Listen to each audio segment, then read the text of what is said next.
Hi hello ನಮಸ್ಕಾರ. ಅಶ್ವಿನಿ ಕಿಚನ್ಸ್ಗೆ ಸ್ವಾಗತ. ನಾನಿವತ್ತು ನಿಮಗೆ ಎಗ್ ಕರಿ ಹೇಗೆ ಮಾಡೋದಂತ ಹೇಳ್ಕೊಡ್ತೀನಿ. ತುಂಬಾ ಸುಲಭ, ಹಾಗೆ ತುಂಬ ಟೇಸ್ಟಿಯಾಗಿ ಬರುತ್ತೆ. ಎಗ್ ಕರಿ ಮಾಡಲಿಕ್ಕೆ ಮೊದಲಿಗೆ ನಾನು ಒಂದು ಕಡಾಯಿನ ತೊಗೊಳ್ತಾ ಇದ್ದೀನಿ. ಅದಕ್ಕೆ ಕಡಾಯಿಗೆ ಸ್ವಲ್ಪ ಬಿಸಿ ಆದಮೇಲೆ ಸ್ವಲ್ಪ ಆಯಿಲ್ನ ಹಾಕ್ಕೊಳ್ತಾ ಇದ್ದೀನಿ. ಇದರಲ್ಲಿ ಒಂದು 2 ಸ್ಪೂನ್ ಆಗುವಷ್ಟು ಆಯಿಲ್ನ ಹಾಕ್ಕೊಳ್ತಾ ಇದ್ದೀನಿ. ಹಾಕ್ಕೊಂಡಾದಮೇಲೆ ಒಂದು ಚಿಟಿಕೆ ಅರಿಶಿನ, ಹಾಗೆ ಸ್ವಲ್ಪ ಖಾರದ ಪುಡಿ, ಹಾಗೆ ಸ್ವಲ್ಪ ಉಪ್ಪು ಹಾಕಿ ನಾವಿದನ್ನು ನೀಟಾಗಿ ಮಿಕ್ಸ್ ಮಾಡ್ಕೋಬೇಕು. ಮಿಕ್ಸ್ ಮಾಡಿಕೊಂಡು ಬೇಕಾದರೆ ಬರೀ ಎಣ್ಣೆಯಲ್ಲೂ ಕೂಡ ಫ್ರೈ ಮಾಡ್ಕೋಬೋದು. ನಾನು ಇದಕ್ಕೆ ಸ್ವಲ್ಪ ಅರಿಶಿನ, ಉಪ್ಪು, ಖಾರ ಹಾಕ್ಕೊಂಡು ಇದನ್ನು ಮಿಕ್ಸ್ ಮಾಡಿ ಎಗ್ಗನ್ನು ಹಾಕ್ಕೊಳ್ತಾ ಇದ್ದೀನಿ. ಬೇಯಿಸಿರುವಂತಹ 5 ಎಗ್ಗನ್ನು ಹಾಕಿ ಇದನ್ನು ಸ್ವಲ್ಪ ಫ್ರೈ ಆಗೋಕ್ಕೆ ಬಿಡ್ತೀನಿ. ಸ್ವಲ್ಪ ಫ್ರೈ ಆದರೆ ಆ ಟೇಸ್ಟ್ ಚೆನ್ನಾಗಿರುತ್ತೆ ಅನ್ನೋಕ್ಕೋಸ್ಕರ. ಇವಾಗ ಇದನ್ನು ಸ್ವಲ್ಪ ಹೊತ್ತು ಫ್ರೈ ಮಾಡ್ಕೊಳ್ಳೋಣ.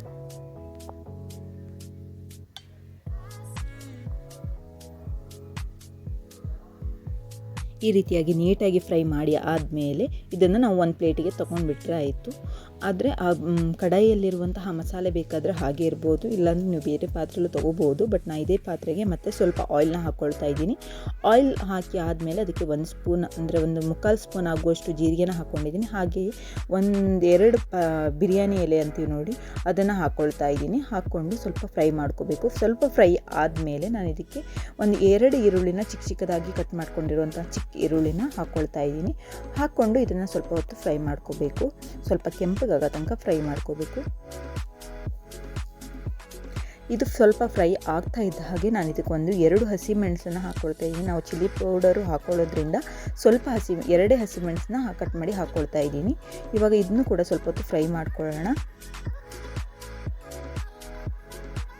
ಈ ಸಮಯದಲ್ಲಿ ನಾನು ಇದಕ್ಕೆ ಸ್ವಲ್ಪ ಶುಂಠಿ ಬೆಳ್ಳುಳ್ಳಿ ಪೇಸ್ಟ್ನ ಹಾಕ್ಕೊಳ್ತಾ ಇದ್ದೀನಿ. ನೀವು ಶುಂಠಿ ಬೆಳ್ಳುಳ್ಳಿ ಪೇಸ್ಟ್ ಅಂಗಡಿಯಲ್ಲಿ ಮಾಡಿ ತೊಗೊಬಂದು ಹಾಕ್ಕೊಳ್ಳೋದಕ್ಕಿಂತ ನಾವು ಡೈರೆಕ್ಟಾಗಿ ಮನೆಯಲ್ಲಿ ಮಾಡೋದು ತುಂಬ ಟೇಸ್ಟಿಯಾಗಿರುತ್ತೆ. ಬಟ್ ನಾನು ಇಲ್ಲದಿರೋ ಕಾರಣ ನಾನು ಇದನ್ನ ಯೂಸ್ ಮಾಡಿದ್ದೀನಿ. ತುಂಬ ಟೇಸ್ಟಿಯಾಗಿ ಬರುತ್ತೆ. ಇವಾಗ ಇದು ಸ್ವಲ್ಪ ಹೊತ್ತು ಮಿಕ್ಸ್ ಮಾಡಿ ಆದಮೇಲೆ ನಾನು 2 ಟೊಮೆಟೊನ ಹಾಕ್ಕೊಳ್ತಾ ಇದ್ದೀನಿ. 2 ಟೊಮೆಟೊ ಹಾಕಿ ಆದಮೇಲೆ ಇದಕ್ಕೆ ನಾವು ಅಂದರೆ ಸ್ವಲ್ಪ ಸ್ಮ್ಯಾಶ್ ಆಗಬೇಕು, ಅದು ಜಾಸ್ತಿ ಬೇಯಬೇಕು. ಸೊ ಅದಕ್ಕೋಸ್ಕರ ಇವಾಗ ಸ್ವಲ್ಪ ಬೇಯ್ತಾ ಇರಲಿ.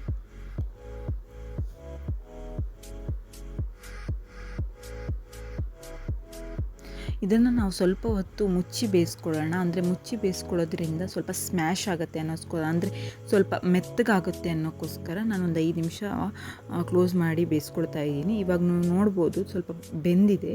ಟೊಮೆಟೊ ಅನ್ನೋದು ಸ್ವಲ್ಪ ಬೇಯಬೇಕು.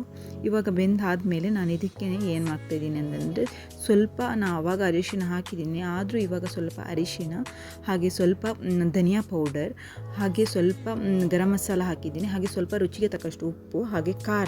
ನಿಮಗೆ ಖಾರ ಎಷ್ಟು ಬೇಕು ನೋಡಿ ಅಷ್ಟು ಹಾಕ್ಕೊಳ್ಬೋದು. ಹಾಕ್ಕೊಂಡು ಇದನ್ನು ನಾವು ನೀಟಾಗಿ ಮಿಕ್ಸ್ ಮಾಡ್ಕೋಬೇಕು. ಮಿಕ್ಸ್ ಮಾಡಿಕೊಂಡು ಆ ಟೊಮೆಟೊ ಈರುಳ್ಳಿ ಜೊತೆ ಸೇರಿ ಆ ಸೈಡಲ್ಲಿ ಯಾವಾಗ ಎಣ್ಣೆ ಬಿಟ್ಕೊಳ್ಳುತ್ತೆ ನೋಡಿ, ಆವಾಗ ಸ್ವಲ್ಪ ಬೆಂದಿದೆ ಅಂತ ಹೇಳಿ ಅರ್ಥ. ಟೊಮೆಟೊ ಎಲ್ಲ ಚೆನ್ನಾಗಿ ಇದನ್ನು ಸ್ವಲ್ಪ ಅಂದರೆ ಆ ಮಸಾಲೆಗಳೆಲ್ಲ ಫ್ರೈ ಆಗಬೇಕು. ಸೊ ಅದಕ್ಕೋಸ್ಕರ ಈಗ ಫ್ರೈ ಆಗ್ತಾ ಇದ್ದಾಗೆ ನಾನು ಇದಕ್ಕೆ 1/4 ಲೋಟದಷ್ಟು ನೀರನ್ನ ಹಾಕ್ಕೊಳ್ತಾ ಇದ್ದೀನಿ. ನಿಮಗೆ ನೀವು ಎಷ್ಟು ತೆಳ್ಳಗೆ ಬೇಕೋ ಅಷ್ಟು ಹಾಕ್ಕೊಳ್ಬೋದು, ನಿಮ್ಮ ತಕ್ಕಂತೆ ಹಾಕ್ಕೊಳ್ಬೋದು. ನಾನು ಈ ರೀತಿಯಾಗಿ ನೀರನ್ನ ಹಾಕ್ಕೊಂಡು ಇದನ್ನು ಚೆನ್ನಾಗಿ ಕುದಿಸ್ಕೊಳ್ತೀನಿ. ಅಂದರೆ ಸ್ವಲ್ಪ ಕುದಿಬೇಕು ಅದು ಚೆನ್ನಾಗಿ.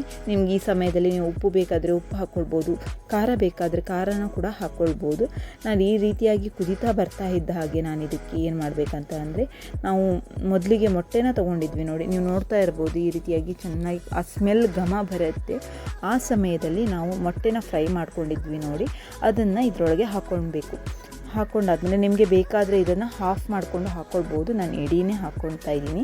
ಈ ರೀತಿಯನ್ನು ಹಾಕ್ಕೊಂಡು ನಾವು ಇನ್ನೂ ಒಂದು ಸಲ ಮಿಕ್ಸ್ ಮಾಡ್ಕೋಬೇಕು. ಹಾಕಿ ಆದಮೇಲೆ ಒಂದು ಸಲ ಮಿಕ್ಸ್ ಮಾಡಿ ಇದನ್ನು 3-4 ಮಿನಿಟ್ಸ್ ಮುಚ್ಚಿ ಮತ್ತೆ ಬೇಯಿಸ್ಕೊಳ್ಬೇಕು. ಆವಾಗ ಆ ಮಸಾಲೆಗಳೆಲ್ಲ ಆ ಎಗ್ಗಲ್ಲಿ ಹೀರ್ಕೊಳ್ತವೆ ಅನ್ನೋಕ್ಕೋಸ್ಕರ. ಇವಾಗ ಒಂದು 3-4 ಮಿನಿಟ್ಸ್ ಬೆಂದಾದಮೇಲೆ ನಾವು ಲಾಸ್ಟಲ್ಲಿ ಇದಕ್ಕೆ ಸ್ವಲ್ಪ ಕೊತ್ತಂಬರಿ ಸೊಪ್ಪು ಹಾಕಿ ಚೆನ್ನಾಗಿ ಮಿಕ್ಸ್ ಮಾಡಿದರೆ ಸಖತ್ ಟೇಸ್ಟಿಯಾಗಿರುವಂತಹ ಎಗ್ ಕರಿ ರೆಡಿ ಆಗುತ್ತೆ. ಸಡನ್ನಾಗಿ ಮಾಡ್ಕೊಂಡು ಬಿಡ್ಬೋದು. ನಿಮಗೆ ಈ ವಿಡಿಯೋ ಇಷ್ಟ ಆಗಿದ್ದರೆ ಪ್ಲೀಸ್ ಒಂದು ಲೈಕ್ ಮಾಡಿ, ಹಾಗೆ ಸಬ್ಸ್ಕ್ರೈಬ್ ಮಾಡಿ, ಹಾಗೆ ಪಕ್ಕದಲ್ಲಿರುವಂತಹ ಬೆಲ್ ಐಕನ್ನ ಒತ್ತಿ. ನೀವು ಆ ಬೆಲ್ ಐಕನ್ನ ಒತ್ತೋದ್ರಿಂದ ನಾನು ಹಾಕೋ ವಿಡಿಯೋ ನೋಟಿಫಿಕೇಷನ್ ನಿಮಗೆ ಈಸಿಯಾಗಿ ಬರುತ್ತೆ.